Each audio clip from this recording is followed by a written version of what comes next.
Coming up today, making one of the biggest economic decisions of the year, the US Federal Reserve keeps rates unchanged at near zero.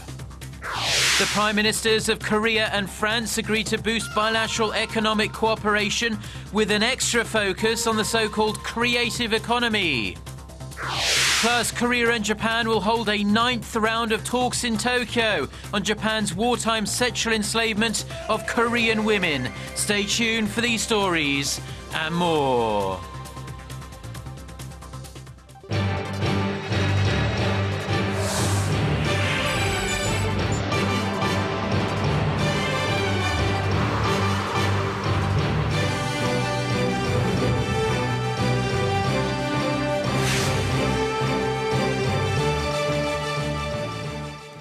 Hello to our viewers around the world. It's 6 a.m. on Friday, September 18th here in Seoul. Thanks for joining us.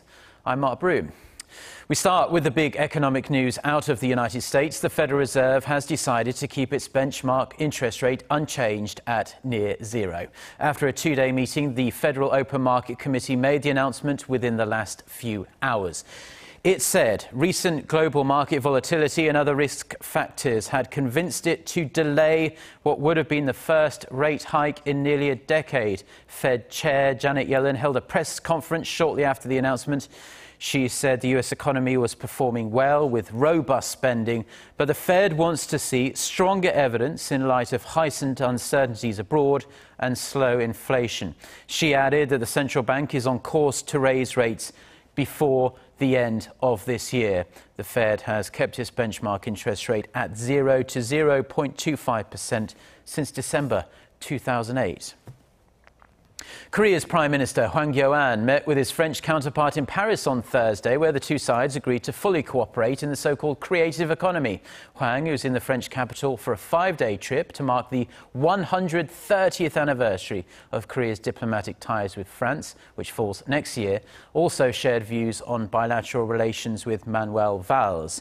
The Prime Ministers introduced each other's creative economy programs for innovative technology startups, while also discussing cooperation in areas of culture, trade and future industries. After the talks, the two countries signed a set of agreements to shorten the time it takes to issue visas to Korean and French business people and to extend the duration of student visas from 1 to 2 years. Now, it was a first in Korea. An acting chief of one of the country's 10 largest conglomerates has testified at a parliamentary audit. Lotte Group's acting chair answered questions about the company's complex cross-shareholding structure. Our Kim Ji-yeon reports. Shin Dong-bin has vowed an end to the fierce family feud over ownership of Korea's 5th largest conglomerate. The Lotte Group chairman faced a grilling by lawmakers from the country's two main rival parties during a parliamentary audit session on Thursday, with most questions focusing on the group's convoluted cross-shareholding and management structure. Lotte Group's lack of corporate transparency has been in the spotlight following the eruption of a bitter family feud between Shin and his elder brother Dong-ju over control of the company. You've promised to resolve 80% of the conglomerate's convoluted cross-shareholding structure by the end of this year. How will you keep this promise?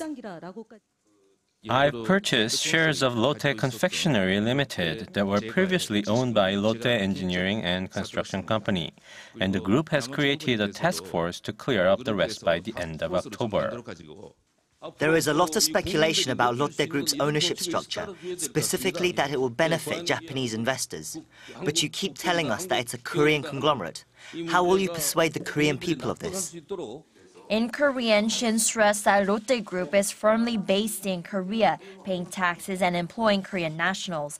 When asked whether Lotte Group will be divided into two, with the one half run by his elder brother in Japan, Shin said that would be inappropriate, saying a united company will bring about a synergy effect and raise the company's share price. The conglomerate is known to have 416 cross-shareholding arrangements, allowing the founding family to control the $70 billion group while owning just 2.4% of its shares. When confronted with that, Shin replied the group is pushing for a public listing for Lotte Hotel, the de facto holding company of Lotte Korea, by the first half of next year to help simplify Lotte Group's corporate governance structure. Kim Ji-yeon, Arirang News. Now, high housing prices have long been a problem here in Korea, and it seems to be getting worse and worse by the year. It's no longer uncommon for Jeonse, a deposit-based rental payment on an apartment in Seoul, to be in excess of $300,000. However, help could be on the way in the form of a new government-led housing project. Han Da-an reports. President Park Geun-hye made a trip to the port city of Incheon on Thursday to mark the start of a new project that aims to provide more stable and affordable housing for members of the middle class. With skyrocketing rental and sale prices, it's becoming ever more difficult for these people to afford decent housing, especially in the Seoul metropolitan area. The New Stay corporate housing project, President Park says, could provide a fresh solution to the nation's chronic housing problem. 하지만 최근 초저금리 기조가 계속되면서 전세가 월세로 전환되고 세입자들의 부담이 늘어나는 등 임대차 시장의 구조적 변화가 일어나고 있습니다. 뉴스테이는 이러한 시장 변화에 대응해서 민간 기업이 양질의 임대주택을 공급하는 새로운 주거 모델입니다. Backed by a consortium consisting of Daerim Industry, Incheon Development and Tourism Corporation, and a few others, some 2,100 apartment units will be built in Incheon's Dohwa district by 2018. The selected tenants will be guaranteed an 8-year lease, with annual rent hikes capped at 5%. 뉴스테이 사업은 침체된 지역 경제에 활력을 불어넣는 새로운 성장 동력이 될 수 있습니다. 재개발, 재건축이나 주거 환경 개선 사업이 지연되고 있는 지역에 뉴스테이를 건설하게 되면 열악한 도심 주거 환경을 개선하면서 임대 주택도 확충할 수가 있습니다. The government, in cooperation with participating companies, plans to provide 18,000 units nationwide this year and increase the number to 60,000 by 2017. Han Da-an, Arirang News. Korea and Japan are set to hold another round of talks on Japan's sexual enslavement of Korean women during World War II. The Korean government says the meeting between director-level officials from the two countries' respective foreign ministries will be held in Tokyo on this Friday. This will be Korea and Japan's 9th round of formal talks on the matter. The two sides are expected to discuss the level of Japan's apology and compensation for the victims. Now, this issue continues to be a major thorn in the side of the two countries' bilateral relations due to Tokyo's reluctance to acknowledge or apologize for its past wrongdoings. Historians say some 200,000 women, mostly Koreans, were forced into sexual slavery by Japan before and during World War II. As we just heard there, efforts are continuing inside and outside of Korea to get Japan to acknowledge and apologize for its wartime system of sexual slavery. But with Tokyo ignoring calls for justice, time is running out for the remaining 47 registered Korean victims to get the closure they deserve. Lee Ji-won reports. The painful days of the past are still remembered vividly in their minds. I was only 14 years old when I was living in agony as a sex slave for the Japanese soldiers for 8 years. Despite the Japanese government's silence for the past 2 years, when the surviving Korean victims of Japan's wartime sex slavery last sued in 2013, efforts are still ongoing for them to get a proper recompense, including a formal apology. 10 Korean victims have filed for damages from the Japanese government on Thursday. Their lawyer says he plans to launch the lawsuit in the coming weeks, seeking around $85,000 in compensation for each victim. Meanwhile, the Korean ambassador to the United Nations is seeking ways to introduce Japan's wartime system of sexual slavery to the UN Commission on the Status of Women. Ambassador Oh Jun made the remarks during a parliamentary inspection session by Korea's Foreign Affairs and Unification Committee held in New York on Wednesday. Ambassador Oh said he was asked by Seoul's Ministry of Gender Equality and Family in 2013 to bring the issue up for discussion at the global platform, setting next year as the deadline to do so. Hopefully, such efforts may lead to the Japanese government to show regret and give the long overdue apology, but with only 47 victims registered with the Korean government still alive, there isn't much time left. Lee Ji-won, Arirang News. Now, Croatia is the latest pinch point in Europe's intensifying refugee crisis. Riot police in that country are trying to control an influx of refugees arriving from Serbia. The refugees are looking for an alternative route into Europe after Hungary sealed its border earlier this week. It's thought around 8,000 people managed to make it across the border over the past 24 hours or so. The Croatian government has warned that it will close its border to Serbia if the wave of refugees continues. Meanwhile, an urgent EU leaders summit will be held in Brussels next Wednesday to discuss this crisis. The leaders are also expected to talk about ways to improve the management of the EU's external borders. At least 1 million people in Chile have had to leave their homes after Wednesday's powerful earthquake in the South American country. However, despite the massive shaking, fewer than 10 people have been reported dead so far. Kwon Jang-ho reports. Panic, as Chile is once again rocked by an earthquake. It struck at 7:54 p.m. Wednesday local time, 230 kilometers from the capital, Santiago. It measured 8.3 on the Richter scale, and tremors were felt as far as Buenos Aires, Argentina, over 1,100 kilometers away, setting off car alarms. So far, 8 people are reported to have died, but that number could rise. As the buildings shook and crumbled, thoughts flashed back to a quake 5 years ago, which killed over 500 people and destroyed 200,000 homes. The quake's proximity to the sea also brought tsunamis. Waves of up to 4.5 meters battered the coast of Coquimbo, as well as 2-meter waves in Tongoy. It wasn't a wave, it was like a high tide, and it was strong. I looked back, and it was coming with that gas tank. I grabbed my dog and ran.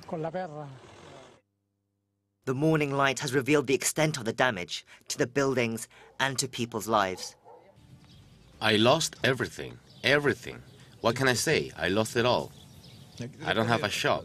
I had my house that was near the beach. I can't even talk. It's completely flooded, completely. The mud, it's under the cots, it's in everything, everything. There's nothing that can be done. The tsunami alert has now been cancelled for all regions of Chile, but there are still warnings of strong waves for as far as Hawaii, New Zealand and Japan.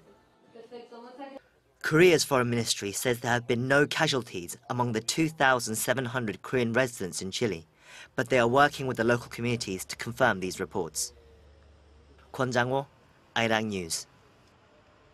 Apple has released its latest operating system for iPhones and iPads. iOS 9 is packed with new features and upgrades, including North Korea's recent time zone shift. Also, on a busy day of tech releases, Samsung Electronics started taking pre-orders for its new smartwatch, the Gear S2. Won Ji-yeon reports. On Thursday, Korea time, Apple released the iOS 9 after months of final tests. The new system can be installed by updating any iPhones from 4S to later models, as well as iPads starting from the iPad 2. In addition to a number of cool tricks and features for better performance, safety, and longer battery life, Apple's latest operating system comes with North Korea's new time zone called Pyongyang time. North Korea created the zone last month to mark the 70th anniversary of its liberation from Japan's colonial rule. The updated iOS will display 2 time zones for Korea, with the north 30 minutes behind the south. Meanwhile, Korea's tech giant Samsung, a major competitor against Apple, is getting ready for a new release. Samsung will begin taking pre-orders from Friday for the Gear S2 smartwatch, but only 1,000 units initially. And for now, the watch will only be available in Korea. Won Ji-yeon, Arirang News. A weekly forum on the Korean wave, or Hallyu, opened in Seoul on Thursday. It's a place where industry leaders and experts gather to determine what's going to be the next big thing. Our Oh Soo-young was there, and she filed this report. With the popularity of Korean pop music, TV dramas and even beauty products sweeping across the globe, the Hallyu, or the Korean wave industry, is growing by the year. To keep up their momentum, the Culture Ministry has launched a policy-making forum.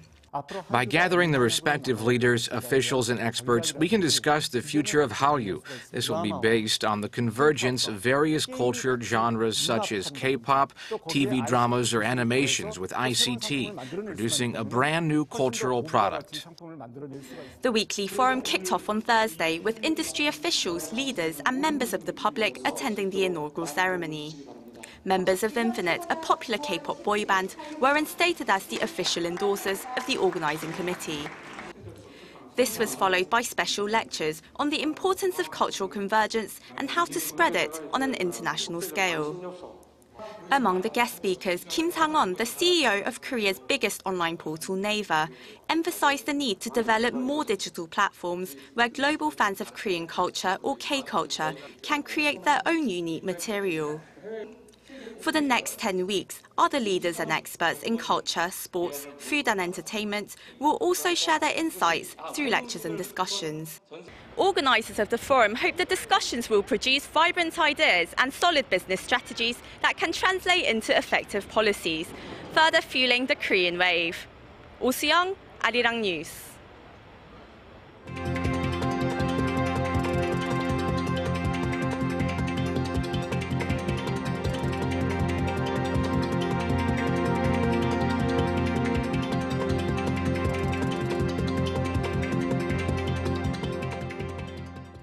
Well, that's all we have for now. I'm Mark Broome. Have a great day, and thank you as always for tuning in. Goodbye.